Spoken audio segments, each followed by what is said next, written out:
আমাদের ইনশাআল্লাহ অভাব নাই, নেতৃত্ব দেওয়ার কোনো দরকার অভাব নেই। তো আলহামদুলিল্লাহ এখানে বেলচুড়ি ইউনিয়ন হয়তো কিছু কম ছিল, আমরা যেখানে আছি যতটুকু চেষ্টা অনেকেই যোগ দিয়েছে, অনেকেই বিভিন্ন ইয়ার প্রতি গিয়ে প্রকাশ করতে পারতেছে না যে আপনারা যে কম্পোজগুলো নিছে বা এগুলো দেওয়া হইতেছে সে সামনের থেকে আরও ব্যবহার হবে, আরও বেশি করে দেওয়ার জন্য আমরা চেষ্টা করবো। এই বলে আমার বক্তব্য শেষ করি। ধন্যবাদ ভাই মোহাম্মদ খলিলুর রহমানকে ওনার মূল্যবান বক্তব্য পেশ করার জন্য। এখন আমাদের মধ্যে বক্তব্য নিয়ে আসবেন ভাই মোহাম্মদ ইসমাইল হোসেন, উপজেলা অফিস ও অর্থ সম্পাদক। ধন্যবাদ। আরেকজন আছে আমাদের মাঝে এখন সংক্ষিপ্ত বক্তব্য নিয়ে আসবেন মোর্শেদ আলম ভাই, 5 নং ওয়ার্ড সেক্রেটারি। আসসালামু আলাইকুম।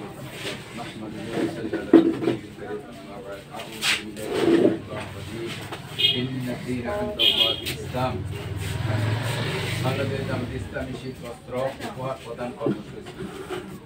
এখানে আছেন দায়িত্বশীল ভাইয়েরা এবং ভাইয়েরা এবং আমার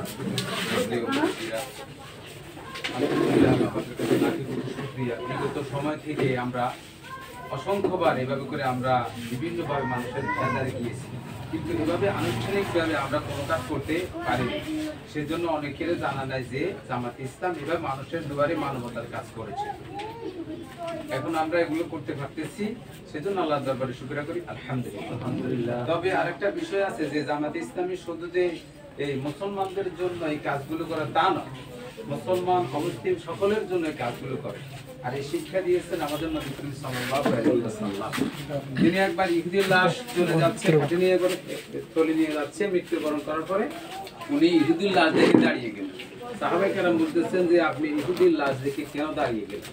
তিনি বলতেছেন আমি ইহুদির লাশ দেখে দাঁড়াই নাই, একজন মানুষ হিসেবে দাঁড়িয়ে তাকে সম্মান করছি। এই শিক্ষাটা আমরা নবী করিম সাল্লাল্লাহু আলাইহি সাল্লামের কাছ থেকে পেয়েছি, আলহামদুলিল্লাহ। সামনে ইনশাআল্লাহ আরো আমরা সামনের দিকে কিভাবে মানুষের মানবতার কাজ করা যায়, মানুষের দুয়ারে দুয়ারে যাওয়া যায়, সেজন্য আমরা চেষ্টা করব ইনশাআল্লাহ। আসসালামু আলাইকুম। ধন্যবাদ ভাই মোহাম্মদ মোর্শেদ আলম ভাইকে। এখন আমাদের মধ্যে সংক্ষিপ্ত বক্তব্য নিয়ে আসবেন ভাই মোহাম্মদ ইসমাইল হোসেন, উপজেলা অফিস ও অর্থ সম্পাদক। ভাই মোহাম্মদ ইসমাইল ভাইকে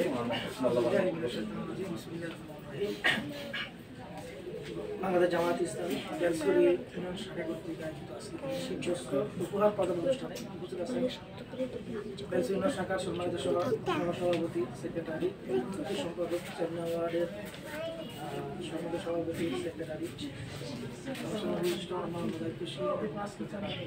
উপহার দিতে আসছেন সকলকে আমার আন্তরিক সালাম। আসসালামু আলাইকুম। সমস্ত যারা আছেন তাদেরকে শুভেচ্ছা জানাচ্ছি। শুক্রিয়া জ্ঞাপন করছি যে মহানবুল আলমের দরবারে, যিনি আমাদেরকে কঠিন একটি সময়ের মধ্যে দিয়ে অতিবাহিত করে আজকে বাতাসে খেলাধুলাতে অনুষ্ঠান ওলা বাজারে করার মধ্যে উদ্যান করেছেন। মহানবুল আলমের দিকে কৃতজ্ঞতা প্রকাশ করছি, শুক্রিয়া জ্ঞাপন করছি, আলহামদুলিল্লাহ।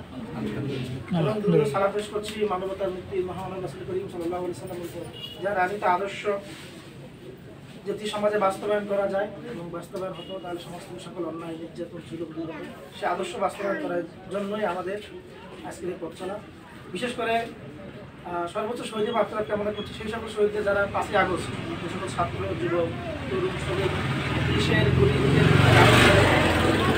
সাধারণ বরণ করে নিজের বুকে তাজা গুণের ধারণ করে আমাদেরকে একটি স্বাধীন রাষ্ট্র বাংলাদেশ উপহার দিয়েছেন, যাদের ত্যাগের বিনিময়ে আজকে কিন্তু আমরা এখানে একত্রিত হতে পেরেছি। সেই সকল 2000-এর উপরে শহীদ 5ই আগস্ট যারা শাহাদাত বরণ করেছেন আওয়ামী লীগ সরকারের পুলিশের বিরুদ্ধে, সেই সকল ভাইদের সর্বোচ্চ শহীদ মাগফিরাত কামনা করছি। এবং 40,000 ভাই আমাদের আহত আছেন, ভাইবোন আহত আছেন সেই 5ই আগস্ট আওয়ামী লীগের স্বৈরাচারের গুলিতে, সেই 40,000 আহত পর্যন্ত ভাইদের সুস্থতা কামনা করছি এবং তাদের পরিবার তাদের ধৈর্য ধারণ করতে পারে আল্লাহ তাদের প্রতি রহম করুন সেই কামনা করছি। আপনারা জানেন বাংলাদেশ জামাত ইসলামী প্রতিষ্ঠা লগ্ন থেকে বাংলার জমিনে সাম্য, সুবিচার এবং ন্যায় প্রতিষ্ঠা করার জন্য কাজ করে যাচ্ছে। আমরা কিন্তু প্রতি বছরই কম্বল দিয়েছি, আমি গত বছর আমরা কম্বল দিয়েছি, তারপরের বছর আমি এখানে 82 5 বছর সভাপতি ছিলাম, 2024 সালের আগ পর্যন্ত 5 বছর দায়িত্ব ছিলাম। আমরা প্রতি বছরই কিন্তু কম্বল দিয়েছি, কিন্তু প্রতি বছর আমরা এভাবে একত্রিত হয়ে দিতে পারি না, এই সুযোগটা আমাদের হয় না। আমরা মানুষের কাছে যেতে পারি না, যাওয়ার কথা ছিল আমরা যেতে পারি নাই, কিন্তু আল্লাহ তাআলা আমাদের এখন সুযোগ দিয়েছেন। বাংলাদেশ জামাত ইসলামী প্রতিষ্ঠান লগ্ন থেকে ধর্ম বর্ণ সকলের কাছে ও সকলের নিকট সমৃদ্ধ শান্তিপূর্ণ দেশ গঠনের জন্য আহ্বান করে যাচ্ছে। এবং বাংলাদেশ জামাত ইসলামী আপনারা জানেন 5ই আগস্টের পর থেকে এই আওয়ামী 16 বছরে সবচাইতে বেশি নির্যাতন সহ্য করতে বাংলাদেশ জামাত ইসলামী। আমরা আমাদের প্রথম কাতারের প্রায় 11 জন নেতাকর্মীকে হারিয়েছি, ফাঁসি দিয়েছে। আমাদের হাজার হাজার নেতাকর্মীকে ট্রান্সফার দেওয়া হয়েছে। আমাদের শত শত নেতাকর্মী গুম হয়েছে, খুন হয়েছে। আমাদের বাংলাদেশের ওয়ার্ড থেকে শুরু করে, ইউনিয়ন থেকে শুরু করে, জেলা থেকে শুরু করে, উপজেলা থেকে শুরু করে কেন্দ্রীয় অফিস পর্যন্ত আমরা খুলতে পারি না। আমাদের বৈধ অফিসে আমরা বসতে পারি না। আমরা বাসায় ঘুমাতে পারি নাই পুলিশের নির্যাতনের ভয়ে। আমার মনে আছে আব্দুল কাদের মোল্লা রায়ের পর থেকে আমি বাসায় ঘুমাতে পারতাম না। আমি অনেকবার বাসা পুলিশে গ্রাম করছি, এমন সময় দূর সময় আমরা পার করে এসেছি। কিন্তু একদিনের জন্য বাংলাদেশ জামাত ইসলামী বাংলাদেশে কাজ বন্ধ রাখে তাদের কাজ করে গেছে। এই বেলসেল ইউনিয়নে কিন্তু কমিটি ছিল, ওয়ার্ডে কমিটি ছিল, কিন্তু আমরা আমাদের মতো কাজ করে গেছি। যেখানে যাওয়া যায় আমরা গিয়েছি, আমাদের মতো কাজ করেছি, যার কারণে কিন্তু আজকে আমরা এখানে বসতে পেরেছি। যদি 16 বছর আমরা বেনিশ হয়ে যেতাম, জনগণের পাশে না থাকতাম, তাহলে জনগণ আমাদের কাছে আসতো না। এই জন্য বাংলাদেশ জামাত ইসলামী এমন একটি রাষ্ট্র গঠন করতে চায় যেখানে ধর্ম বর্ণ দল মত নির্বিশেষে সকলে স্ব সম্মানে রাষ্ট্রের সকল সুবিধা ভোগ করতে পারে। এখানে কে কোন দলে, আমরা যদি ক্ষমতা আসে আমাদের দলের লোকদেরকে আমরা পাইরে দিব না। যারা প্রকৃতপক্ষে নিডি প্রয়োজনীয় তাদেরকে আমরা পাইরে দিব। অন্যায় করলে আমাদের দলের লোকের অবশ্যই শাস্তি হবে। শুধু আমাদের দলের লোকদেরকে তাকে কি শাস্তি থেকে রেহাই দেওয়া হবে না। রাষ্ট্রের কম্বল চুরি হবে না, চাল চুরি হবে না, ডাল চুরি হবে না, রাষ্ট্রের টাকা চুরি হবে না, বাজারের টাকা অপচয় হবে না। আপনারা জানেন আমাদের দুজন মন্ত্রী ছিল, শহীদ আব্দুল কাদের মতিউর রহমান নিজামী এবং আলী হাসান মোহাম্মদ মুজাহিদ।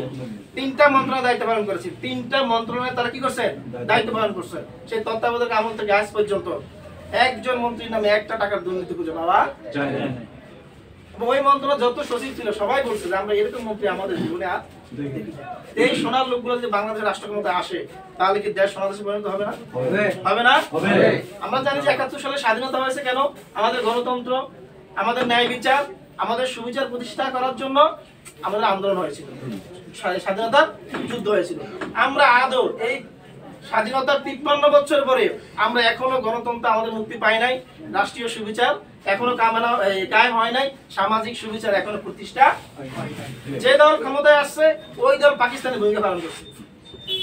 যে দল ক্ষমতায় আসছে কি করছে? যেই দল ক্ষমতায় আসছে তারা বিরোধী দলের সাথে, সে আমাদের পাকিস্তানি বাহিনী আমাদের সাথে যে আচরণ করতো, এই ক্ষমতাসীন দলরা বিরোধী দলের প্রতি সেই আচরণ করতো, জনগণের হক নষ্ট করতো, হাজার হাজার কোটি টাকা দুর্নীতি করতো।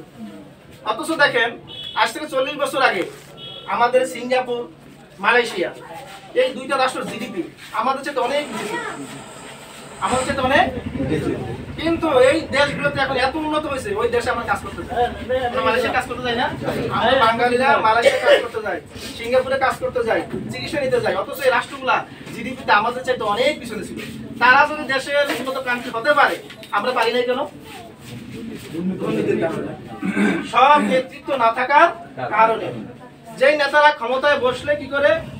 দুর্নীতি করে, রাষ্ট্রের টাকা আত্মসাৎ করে, চাল চুরি করে, গম চুরি করে, তারা কোন দেশের চিন্তা করে নাই। তারা বেগমপাড়ায়, লন্ডনে বেগমপাড়ায় বাড়ি করে, তারা বিলাতে বাড়ি করে, তারা আমেরিকায় বাড়ি করে, তারা টাকা পাচার করে না? করছে, আমরা দেখছি। কিন্তু দেশের চিন্তা কেউ করে না। দ্রব্যমূল্যের দাম বেড়ে যাচ্ছে, ব্যবসায়ীরা সিন্ডিকেট করতেছে, শিক্ষা ব্যবস্থা ধ্বংস হয়ে গেছে, অর্থনীতি পঙ্গু হয়ে গেছে।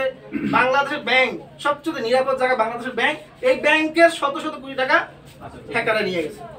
হ্যাকাররা নিছে নাকি রাষ্ট্রের জড়িত ছিল? রাষ্ট্রের কর্মকর্তারা জড়িত ছিল, টাকা পাচার করে নিয়ে গেছে, আমাদের টাকা নিয়ে গেছে। আমরা কেন এই স্বাধীনতা 53 বছর পরে আমরা আজ উন্নত কান্ট্রি হতে পারি নাই?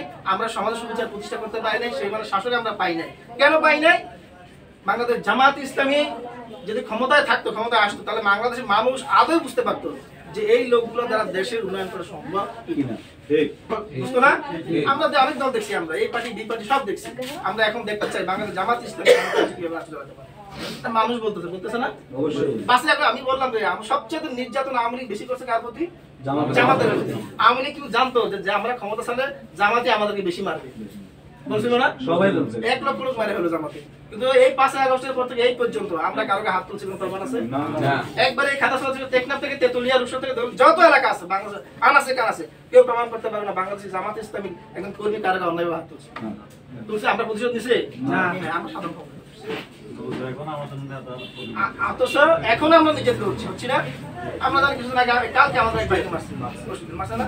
আমরা কিন্তু এখন সর্বোচ্চ ধৈর্যের পরিচয় দিয়ে যাচ্ছি।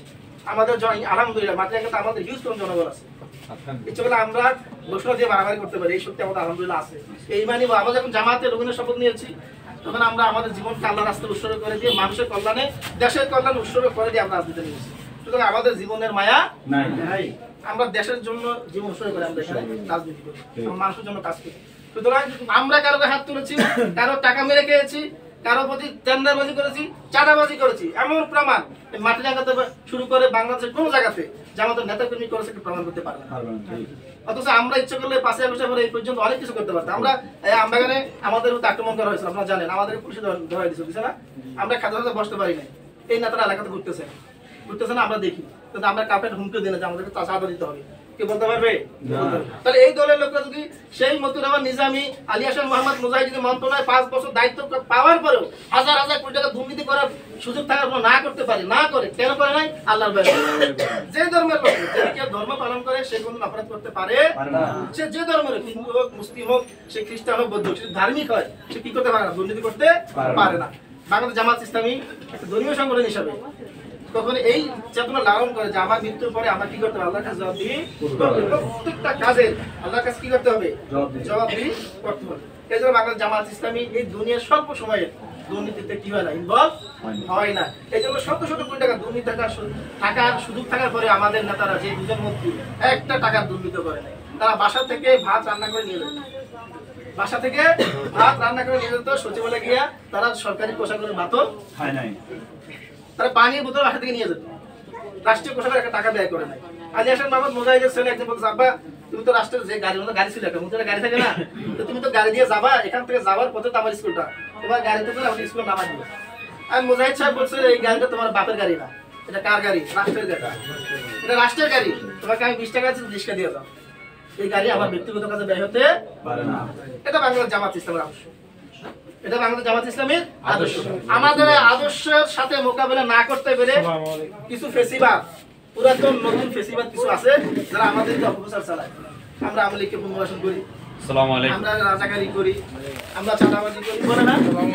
ক্ষমতা চালাচ্ছে না বাংলাদেশ জামাত। আপনার সজাগ থাকবেন, বাংলাদেশ আমি ঘোষণা দিচ্ছি, বাংলাদেশ জামাত ইসলামী এরকম কোন কাজের সাথে জড়িত নয়, এরকম কোন কাজের সাথে কি নয় জড়িত নয়। আমরা কোনদিন কোন আওয়ামী লীগকে পুনর্বাসন করি না, করছি আমরা কোন জায়গাতে আছে নাই, কিন্তু আমাদের অপবাদ দেওয়া হবে। সুতরাং আপনারা সজাগ থাকবেন। আপনাদের একটা 5 আগস্টের পরে দেশে কত পরিবর্তন হচ্ছে, জীবনে এমন ভাবে নাই যে 5 আগস্টের পরে তার কোনো ছাত্র জীবনে ভাবে নাই, কোনোদিনও ভাবে নাই। কিন্তু আল্লাহ তাআলা তাদের 41 সালে তারা প্ল্যান করছে, আর আল্লাহ তাআলা প্ল্যান করছে 5 আগস্টের পরে তোমাদেরকে ক্ষমতা করে রাখবে। আল্লাহর প্ল্যান সবচেয়ে বড় প্ল্যান, আল্লাহর প্ল্যান সবচেয়ে বড় প্ল্যান, সেটা আল্লাহ করে দেখিয়েছে। সুতরাং আপনারা যারা এসেছেন আমার উদ্যত আহ্বান থাকবে, আপনারা বাংলাদেশ জামাত ইসলামকে জানুন, বুঝুন এবং দেখুন অন্যান্য দলের সাথে আমাদের পার্থক্য আছে কিনা। আর এই সামাজিক কাজে বাংলাদেশ জামাত ইসলাম সব সময় সামাজিক কাজে কেন্দ্র থেকে শুরু করে একবারে ওয়ার্ড পর্যন্ত, ইউনিয়ন পর্যন্ত বাংলাদেশ জামাত ইসলামী সামাজিক কাজ আগেও করা যাচ্ছে, এখনো করতেছে। আমাদের যে বিভাগগুলোতে সংগঠনের পক্ষে অ্যাম্বুলেন্সের ব্যবস্থা করা হয়েছে, গরিব লোকদের রিক্সা দেওয়া হচ্ছে, ভ্যান দেওয়া হচ্ছে, এখানে আমাদের সমর্থন নেওয়া দিতে পারছে, কিন্তু অন্য জায়গায় সংগঠনের কাজগুলো করে যাচ্ছে, সামাজিক কাজ করে যাচ্ছে। ইনশাআল্লাহ আপনাদের যত অসুবিধা হবে আমাদেরকে জানাবেন, আমরা আপনার যতটুকু পারি আমরা সহযোগিতা করবো। আমরা 5 আগস্টের পরে আমাদের যদি আহ্বান দেওয়া আমাদের সব মন্দির ভেঙে ফেলে, বলে না মন্দির বিহার ভেঙে ফেলে, আমরা 5 আগস্টের পরে মাঠে যত মন্দির বিহার আছে আমরা সবগুলো মন্দির বিহারে গেছি এবং তাদেরকে বলছি যদি আপনার মন্দিরে বিহারে কোনো সমস্যা হয় আমাদের কল দিবেন, রাতে 1টা বাজে আমরা যাবো। প্রত্যেকটা মন্দিরে বিহার আমরা গেছি, জামাত ইসলাম বাংলাদেশ মাতৃগঙ্গা জামাত ইসলামী করতে আমিও ছিলাম ওখানে, যেটা আমি উপজেলার দায়িত্বে আছি। প্রত্যেকটা মন্দিরে আমরা গেছি এবং বলছি আপনার যত সমস্যা আছে আমরা দেখবো। কারণ আক্রমণ করে একজনে আর নাম দেয় আমাদের জামাত ইসলামকে যে বাংলাদেশে অনেক খেলা হয়েছে, ওনারা মানুষের রক্ষে বলে জামাত ইসলাম রক্ষা করে, ওনারা মন্দিরে হামলা করে বলে জামাত ইসলাম হামলা করে। আমি আগেও বলছি, ধর্মীয় সংগঠন হিসাবে জামাত ইসলাম কখনই কারো প্রতি আক্রমণ করে নাই, বিদ্বেষ পোষণ করে নাই। ইনশাআল্লাহ আপনারা যারা এসেছেন আমাদের এই উপহার সামগ্রী নিতে, আপনাদেরকে আমার অন্তর থেকে ধন্যবাদ। এবং সমাজের সুবিচার প্রতিষ্ঠার জন্য, ন্যায় প্রতিষ্ঠার জন্য, সমৃদ্ধ বাংলাদেশ গড়ার জন্য আপনারা বাংলাদেশ জামাত থেকে সাপোর্ট দিবেন। এবং সব ব্যক্তি এটা কথা মনে রাখবেন, আমি আবার বলি, কয়েক জায়গায় বলি, আপনার ভোটে যারা প্রতিনিধি নির্বাচিত হয়, ওই প্রতিনিধি যদি কোনো খারাপ কাজ করে, চাল গম ডাল টাকা চুরি করে, কাল কিয়ামতের মাঠে সে যত অপরাধ করবে সব অপরাধের বাকি আপনি হবেন। আপনি হবেন, কারণ আপনারা কি দিচ্ছেন? সাপোর্ট দিচ্ছেন। সাপোর্ট না দিলে সে কখনোই অপরাধ করতে পারবে না। কিয়ামতের মাঠে আল্লাহ তাআলা আমলনামা দিবেন। আমাদের কোরআনে বলছে না, কিরামান কাতিবিনা ইয়ালামুনা মা তাফআলুন, ফেরেশতা আছে সব লিখতেছে, একবার ছোট কাজ বড় কাজ সব লিখতেছে। যখন কিয়ামতের মাঠে আল্লাহ এই কিতাবটা আমাদের দিবেন, বলবে আল্লাহ কি বলবেন? ইকরা কিতাবাকা কাফা বিনাফসিকা ইয়াউমা আলাইকা হাসিবা। আজকে তুমি তোমার কিতাব পাঠ করো, আল্লাহ বলবেন, আমাদেরকে বলবেন, যখন এই কিতাবটা দিবে, বই দিবেন একটা, কিরামান কাতিবিন যে লেখছে এই বইটা দিবেন, বলবেন আজকে তুমি তোমার কিতাব পাঠ করো। এই কিতাব পাঠ করার জন্য তুমি নিজে যথেষ্ট, কোনো উকিল লাগবে না, ব্যারিস্টার লাগবে না, বিচারপতি লাগবে না, তুমি নিজে পাঠ করো। দেখো এখন দেখবেন এখানে চাল চুরি আছে, গম চুরি আছে, ডাল চুরি আছে, বিচার করে টাকা খাইছে না, আমি তো এগুলো খাই না। খাইছে না মেয়ে? আমি তো খাই না। তখন আল্লাহ কি বলবে? তুমি তো ভোট দিছিলা, তুমি এমন নেতারে ভোট দিছিলা যে নেতা চাল চুরি করছে, গম চুরি করছে, ডাল চুরি করছে, এখানে চাল চুরি করে খাইছে, দুর্নীতি করছে, চাঁদা তুলছে, তুমি ভোট না দিলে করতে পারতো না। এই নেতার কিছু তুমি দৌড়াইছো, এই নেতার সমর্থন জানাইছো, এই জন্য সকল অপরাধ এখানে কি হয়েছে? ভোট মানে সমর্থন জানানো, ভোট মানে কি সমর্থন জানানো। এই জন্য এমন নেতার পিছিয়ে ঘুরবেন না, এমন দল করবেন না। আমি আমার জায়গা থেকে বলবো যে যেই দলের নেতা কর্মীরা অপরাধ করে বেড়ায়, দুর্নীতি করে বেড়ায়, চরিত্র ঠিক নাই, এই নেতার পিছিয়ে আপনার জীবন ব্যয় করবেন না, আপনার সম্পদ ব্যয় করবেন না। তাহলে আমি মুসলমান হিসাবে কঠিন কিয়ামতের মাঠে আল্লাহর কাছে আপনার জান্নাতি হওয়ার পরে, নামাজি হওয়ার পরে জলদি করতে হবে। ওমান দাওয়া বিদাওয়াল জাহিলিয়াত ফাইমান জুসাই জাহান্নাম। একটা হাদিসে আছে, হাদিসে কুরসি, যেটা আল্লাহ বলছেন, কিন্তু কোন আয়াত না হাদিস বলছে, যে ব্যক্তি জাহিলিয়াতের দিকে মানুষকে ডাকে সে জাহান্নাম। তখন সাহাবীরা বসা ছিল, বলছে ইয়া রাসূলুল্লাহ ওয়া ইন সামা সাল্লাহ, হে আল্লাহর রাসূল সেদিন নামাজ পড়ে রোজা রাখে, আল্লাহ রাসূল বলছেন ওয়া ইন সামা সাল্লাহ, সেদিন নামাজও পড়ে রোজাও রাখে, তারপর সে কি জাহান্নাম। কেন? জাহিলিয়াতের দিকে মানুষ। জাহিলিয়াত মানে কি? ইসলামের বিধিবিধানের বাইরে যত মত পদ দল যা আছে সব কি জাহিলিয়াত। এই জাহিলিয়াতের দিকে একটা মুসলমান যখন আগে মুসলমান ডাকবে, তখন সে কোথায় যাবে? জাহান্নামে যাবে। আল্লাহ বলছেন সে কোথায় যাবে? জাহান্নামে যাবে। যদি সে নামাজি হয়, রোজাদারও হয়, সেদিকে কবরে দাগ করাই ফেলে, জুব্বা পরে দাঁড়িয়ে আছে, প্রথম কথা নামাজ পড়ে যায়, কিন্তু সে ইসলামী আন্দোলন করে না, ইসলামী দল সাপোর্ট দেয় না, এমন দলকে সাপোর্ট দেয়, এমন নেতা ঘুরে যে নেতা মানুষকে জাহিলিয়াতের দিকে রাখে, ইসলামের বিধানের বাইরের দিকে ডাকে, ইসলামের রাষ্ট্র প্রতিষ্ঠা, আল্লাহর বিধান প্রতিষ্ঠার বিপরীতে কাজ করে। এর ব্যাপারে যারা ঘুরবে তাদের ইসলাম করা হবে। আমরা দাওয়াত দিলাম ইনশাআল্লাহ। আপনারা আসতে যারা এসেছেন কষ্ট করে, আপনারা অনেক সময় নষ্ট করছি, আপনারা জামাত ইসলামের ডাকে আসবেন এবং আমরা আপনাদের সাথে সব সময় আছি। এবং আমরা বাংলাদেশ আল্লাহ রহমত যখন জামাত ইসলাম বাংলাদেশ থাকবে কেমন পর্যন্ত, বাংলাদেশ জনগণের পিছিয়ে সামনে আপনাদের চতুর্দিকে থাকবে। যেহেতু আমরা 16 বছর হারিয়ে যাইনি বাংলাদেশ থেকে, আমাদের নেতাকে ফাঁকি দেওয়ার পর আমরা হারিয়ে যাইনি, আর হারানোর কোনো সম্ভাবনাও নাই। আমরা থাকবো। আজকে আমাদের আপনারা এই সামান্য উপহার নিয়ে আমাদের কৃতজ্ঞতা করবেন, কৃতজ্ঞ করবেন, এই দোয়া রেখে আমি আমার সংক্ষিপ্ত বক্তব্য শেষ করছি। আসসালামু আলাইকুম।